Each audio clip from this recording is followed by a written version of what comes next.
a formação da identidade nacional teve dois grandes momentos: a Batalha de Guararapes e a Guerra do Paraguai, que foi uma onda de entusiasmo bélico como nunca se viu. Porque nos outros países, sobretudo na Argentina, houve uma grande resistência à guerra. No Brasil, não sei por quê.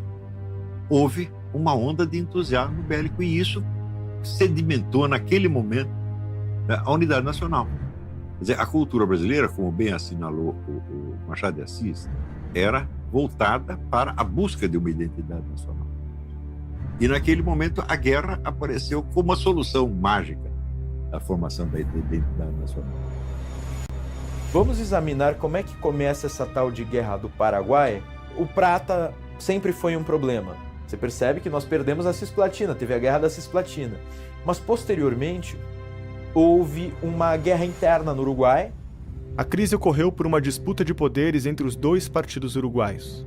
A liberdade de navegação nos rios platinos era motivo de divergência entre colorados e blancos, o que atraiu os países vizinhos para o conflito. O Paraguai, vislumbrando maior protagonismo na região, resolveu intervir e apoiar o Partido Blanco. Percebendo a ameaça, Dom Pedro age e faz um acordo com a Argentina para apoiar o Partido Colorado, enviando tropas para o Uruguai e derrubando do poder o governo Blanco. O Paraguai ele é governado por um sujeito chamado Solano Lopes e ele tinha um ideário assim, expansionista. Ele era conhecido como um ditador, mas um ditador que é bem visto, né? O problema é que essa narrativa ela não procede. Solano Lopes era profundamente odiado pela população. Começa pelo seguinte: o pai dele no leito de morte disse para ele: meu filho, jamais entre em guerra com o Brasil. Ele não só entrou em guerra com o Brasil, mas juntou o Uruguai e a Argentina. E de repente o Solano Lopes ele percebe uma oportunidade. O Paraguai resolveria então se unir com os grupos argentinos, avessos a esse grupo uruguaio que saiu vencedor, com os grupos uruguaios avessos a esse grupo uruguaio que saiu vencedor e retomar o poder no local, criando, digamos assim, uma tríplice aliança contra o Brasil. Ele invade o Brasil e ele sequestra o presidente da província do Mato Grosso e o seu secretário. Ele o sequestra e o prende. Vocês acreditam? Esses caras foram presos e morreram de fome na prisão. No final de dezembro, invadiu, saqueou e dominou cidades do Mato Grosso e do Rio Grande do Sul. Essa história de que o Brasil foi lá acabar com o Paraguai, e realmente a guerra foi complicada, a origem de todo o processo não parte do Brasil, parte nitidamente do Paraguai. E aí ele invade, também ele passa pela Argentina para tentar ir no Uruguai virar o jogo, né? O problema é que ninguém se uniu a ele nesse processo. O Brasil consegue estabelecer aí acordos diplomáticos e é formada a Tríplice Aliança, mas junto com o Brasil. Brasil, Argentina e Uruguai assinam um acordo para entrar em guerra contra o Paraguai. Era praticamente impossível que o Paraguai se saísse bem nisso. Junho de 1865, Corrientes, Argentina. Começa a maior batalha naval da história da América do Sul. A formação dos estados na região da Bacia do Prata é a grande causa da Guerra do Paraguai. A Bacia do Prata é constituída pelas águas dos rios Paraguai, do gigante rio Paraná, que vem do Brasil, e do rio Uruguai. O grande problema de Solano Lopes nesse momento é que os navios brasileiros comandados pelo almirante Barroso bloqueiam sua saída para o mar. A Quadra Brasileira protege o Rio Paraná com 9 navios de guerra, totalizando 58 canhões e 2.000 homens. O Paraguai só tem um navio de guerra, mas improvisa e adapta outros 8 navios mercantes com bocas de fogo. Lopes conta ainda com 6 balsas chamadas de chatas. O formato dessas embarcações é uma vantagem, pois os canhões ficam no mesmo nível do rio e fora do alcance da artilharia brasileira. Foi mesmo um jogo de xadrez aquático ali, que o Paraguai fez a aposta errada e foi uma guinada nos rumos da guerra, né? 9 navios brasileiros na margem do Riachuelo. 9 navios paraguaios se preparam para a emboscada. O Paraguai prepara canhões na margem do rio e a ordem de Solano Lopes é que seus soldados invadam os navios e capturem a esquadra brasileira para o Paraguai. O Paraguai tinha que acertar 100% e o Brasil errar 100%. Então os navios estavam imobilizados, não tinha como se mover e boa parte da tripulação estava dormindo.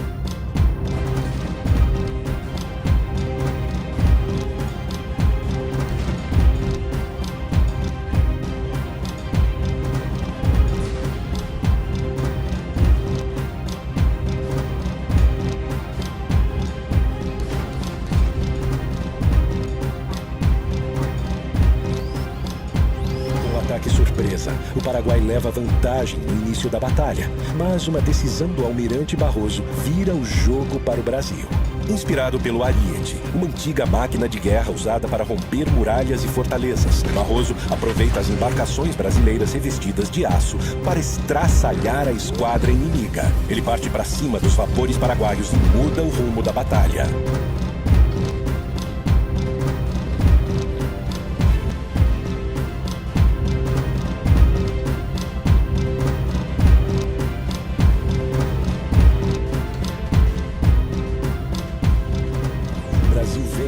Mantém o controle da Bacia do Prata. Frente à ameaça militar paraguaia, o Brasil precisou fortalecer o seu exército.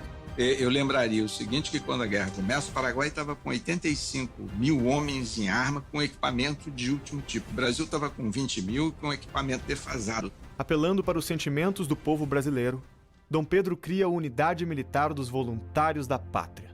O imperador acabou sendo impedido pelo Conselho de Estado de ir pessoalmente ao fronte de batalha.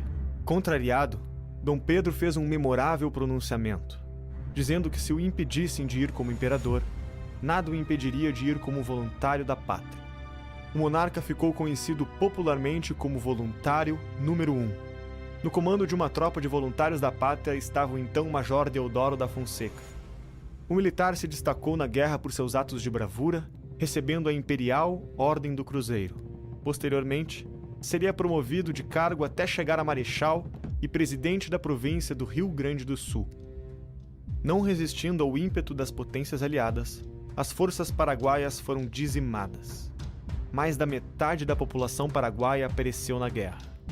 O sangrento conflito deixaria numerosas baixas de todos os lados, vindo o Brasil a perder mais de 50 mil combatentes. Com a vitória próxima, Duque de Caxias envia mensagem a Dom Pedro II, comunicando que a guerra estava quase ganha. Treinar civis para a guerra em plena guerra com o inimigo na frente. E ele vai remontar, vai disciplinar o exército, vai rearmar o exército, vai inovar. Para observar as posições paraguaias, Caxias manda trazer dos Estados Unidos balões de observação usados na recém-acabada Guerra Civil Americana. Dom Pedro II já estava num momento que ele estava fragilizado, ele já estava fazendo viagens pelo mundo, e quem ficava ali era mais a princesa Isabel como regente. E o marido dela influenciava, seu marido Conde de. E o Conde de viu aquilo e disse, não acabou a guerra, nós só vamos acabar quando prendermos Solano Lopes. E aí ele mesmo vai pessoalmente aos locais de guerra, conduzir todos os procedimentos bélicos para não parar a guerra. Conde de tem um mérito na Guerra do Paraguai, que foi um de nossos melhores soldados. Em março de 1870, o José Francisco Lacerda, um dos voluntários da pátria, conhecido como Chico Diabo, desferiu um golpe de lança no ditador paraguaio Solano Lopes. Após 6 anos de batalhas e sangue derramado, terminava assim o maior conflito da América do Sul. Devemos aos militares. A unidade nacional foi o Duque de Caxias. Deter a invasão e a afronta do Solano Lopes no Paraguai devemos aos militares.